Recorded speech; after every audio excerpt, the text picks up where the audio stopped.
Assalamualaikum warahmatullahi wabarakatuh. Hai semua, kembali lagi bertemu dengan saya, Bu dosen Wida. Oke, jadi pada kesempatan kali ini saya ingin menjelaskan nih terkait sejarah perkembangan administrasi dan manajemen. Hal ini menjadi menarik, kenapa? Karena dengan mempelajari atau mengetahui tentang sejarah administrasi dan manajemen, kita jadi tahu nih asal muasal gimana sih administrasi dan manajemen yang akhirnya pada saat ini ilmu ini kita terapkan dalam kehidupan sehari-hari, oke? Nah, selanjutnya di dalam sejarah ilmu perkembangan administrasi itu dibagi menjadi tiga tahap. Yang pertama itu adalah fase prasejarah, fase sejarah, dan fase modern. Oke, sekarang adalah fase prasejarah yang terjadi sebelum 1 Masehi. Jadi pada fase prasejarah ini dibagi menjadi beberapa zaman. Yang pertama itu adalah zaman Mesopotamia.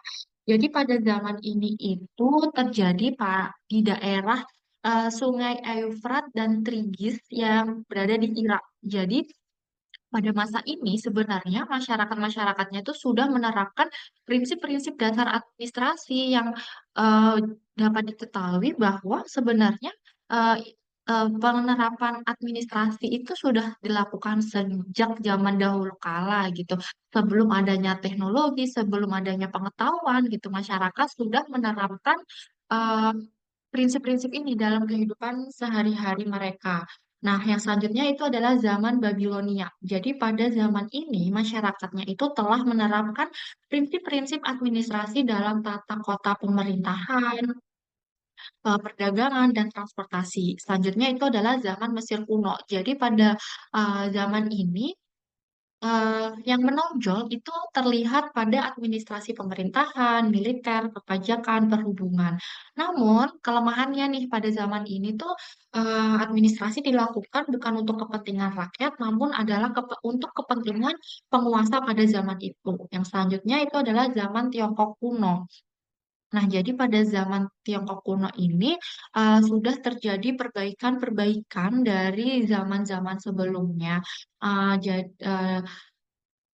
Terwujudnya sebuah sistem administrasi kepegawaian yang sangat baik. Tentu ini kan menjadi sebuah peningkatan kan ya dari zaman-zaman sebelumnya, akhirnya terciptalah sebuah sistem administrasi kepegawaian yang baik. Yang selanjutnya itu adalah pada zaman Romawi kuno. Jadi pada zaman ini hal yang paling menonjol itu adalah terkait dengan administrasi militer, pajak, transportasi.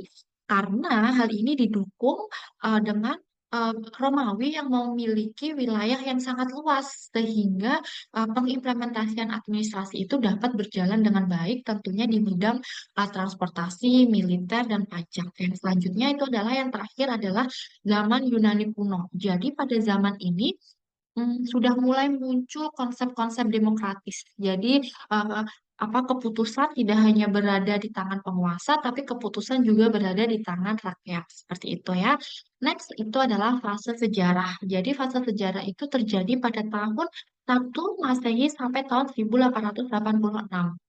Pada fase ini tidak terlalu banyak terjadi peristiwa-peristiwa penting. Kenapa? Karena pada 15 abad, pada fase modern ini, fase sejarah ini, terjadi kondisi kemunduran atau suatu kondisi yang istilah lainnya itu kegelapan gitu loh, sehingga tidak banyak peristiwa-peristiwa yang terjadi. Namun dari adanya situasi yang disebut kegelapan tadi, mulai muncullah eh, gereja-gereja Katolik Roma, di mana gereja Katolik Roma ini memiliki peran penting terhadap perkembangan atau lahirnya teori administrasi dan manajemen seperti itu. Yang selanjutnya itu adalah fase modern. Fase modern itu terjadi pada tahun 1886 hingga sekarang, di mana dalam fase modern ini terdapat dua sosok atau dua tokoh yang sangat berpengaruh yang melekat sekali dengan ilmu administrasi, yaitu Taylor dan Henry Fayol, di mana mereka berdua ini sebenarnya sama-sama seorang ahli teknik pertambangan.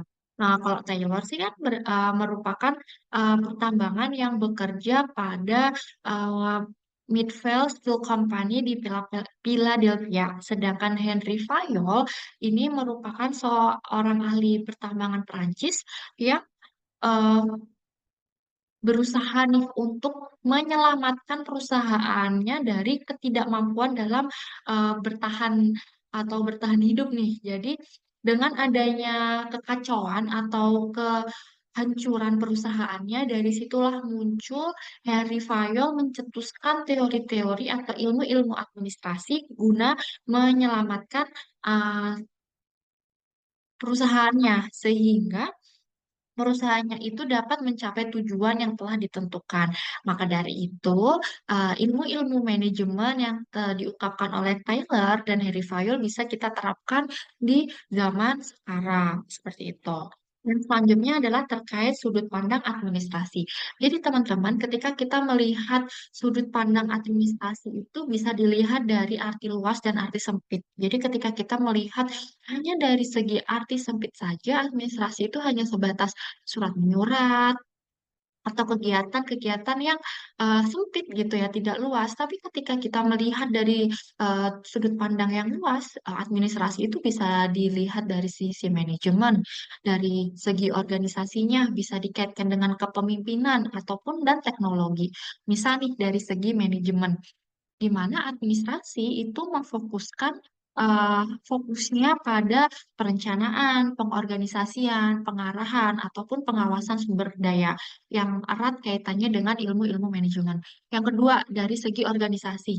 Dari segi organisasi, administrasi juga berperan penting nih terkait dengan struktur organisasinya seperti apa, apakah struktur organisasinya terlalu gemuk atau terlalu ramping. Jadi administrasi memiliki peran untuk mengevaluasi bagaimana struktur yang ada, fungsinya, apakah organisasi ini sudah menjalankan fungsinya dengan baik, apakah dia sesuai dengan kebutuhan-kebutuhan atau tujuan yang akan dicapai. Dan administrasi juga berperan terhadap penanganan dinamika-dinamika yang ada di organisasi. Yang selanjutnya kepemimpinan.